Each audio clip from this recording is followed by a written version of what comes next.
লোকজন আমাদের তো প্রোটেকশনের জন্য ডেকেছেন, তাই না? আমাদের তো একটা ডিসিশন বা একটা সাজেশন ছিল যে আপনারা ওদিকে যাবেন। আপনারা এই এই 10টা থেকে এখানে আপনার 11 থেকে পুলিশ আসলো, আপনারা আসলেন।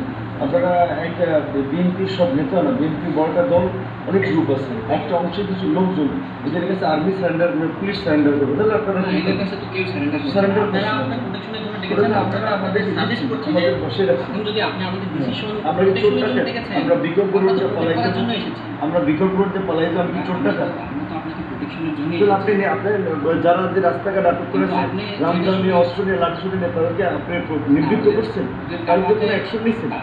আর্মির একটা গাড়ি থেকে লোকজন মুই দিয়ে দমড়ায় বিল দিয়ে, আপনারা কোনো ব্যবস্থা নিয়েছিলেন? 5-7টা আর্মির গাড়ি আসছেন, আর্মিটা গার্ডস আছে, এইভাবে আপনার দেশ চালাইতে পারবেন? বিএনপির লোকের আপনি প্রত্যেকে রামদা মন্দ আছে, তাহলে আপনি ভয় পাচ্ছেন কেন? আপনি এই দিকে নিয়ে যেতে পারেন, আপনি কেন প্রতিরোধ দিলেন? আমার বাড়ি গলাচিপা উপজেলা, আমি কেন প্রতিরোধে নিতে হবে? বিএনপির একটা নেতার ভয় আমি চলে যাবো? সেটা ডিসিশন আপনার, কিন্তু আমাদের সাজেশনটা শেষ না, সাজেশনটা আপনাদেরকে আমরা বলছি, আমরা আপনারা আসার পর 2